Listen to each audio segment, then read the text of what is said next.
छत्तीसगढ़ में 1 दिसंबर से विधानसभा के 2 दिवसीय सत्र की शुरुआत हो रही है। कांग्रेस की सरकार SC, ST और अन्य श्रेणी के लोगों को नौकरियां और शैक्षणिक संस्थानों में जनसंख्या के अनुपात में आरक्षण देने के लिए कानून बनाने की योजना बना रही है। हाल ही में हाईकोर्ट के फैसले से उत्पन्न गतिरोध को हल करने के लिए विशेष सत्र बुलाया गया है। सरकार 2012 में आरक्षण के 58% तक ले जाने का फैसला किया था। इस पर कोर्ट ने कहा है कि 50% से अधिक आरक्षण नहीं दे सकते हैं। यह असंवैधानिक है। वहीं अगर सरकार अपनी अनुपातिक कोटा योजना के तहत चलती है तो वह छत्तीसगढ़ में 81% तक आरक्षण दे सकती है। संभवतः यह देश में सबसे ज्यादा होगा।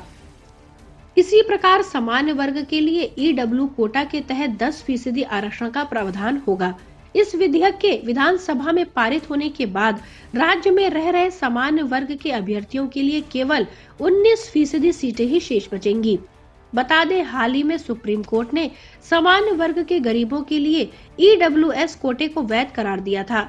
इसके बाद से ही कई राज्यों में आरक्षण कोटे की लिमिट बढ़ाने की तैयारी शुरू हो गई थी।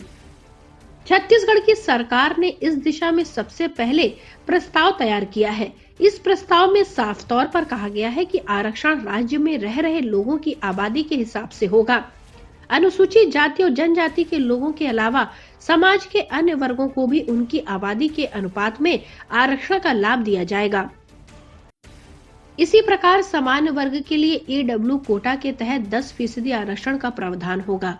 इस विधेयक के विधानसभा में पारित होने के बाद राज्य में रह रहे सामान्य वर्ग के अभ्यर्थियों के लिए केवल 19% सीटें ही शेष बचेंगी। बता दें, हाल ही में सुप्रीम कोर्ट ने सामान्य वर्ग के गरीबों के लिए EWS कोटे को वैध करार दिया था। इसके बाद से ही कई राज्यों में आरक्षण कोटे की लिमिट बढ़ाने की तैयारी शुरू हो गई थी। छत्तीसगढ़ की सरकार ने इस दिशा में सबसे पहले प्रस्ताव तैयार किया।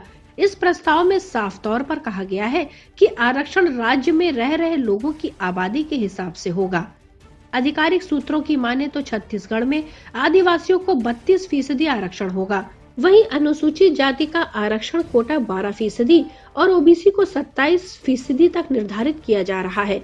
इसी क्रम में 10% आरक्षण कोटा EWS कैटेगरी में सामान्य वर्ग को मिलेगा। ऐसा होने पर राज्य में आरक्षण 81% तक हो जाएगा। शेष 19% सीटों पर सामान्य वर्ग के अभ्यर्थियों के लिए अवसर उपलब्ध हो सकेंगे। वहीं विधानसभा चुनाव में 1 साल का वक्त बचा है। ऐसे में सरकार कोई मुसीबत मोल नहीं लेना चाहती। राज्य सरकार ने सुप्रीम कोर्ट में एक अपील दायर की है और इस मुद्दे को हल करने के लिए अपने विकल्पों पर विचार कर रही है। Bureau report, public news.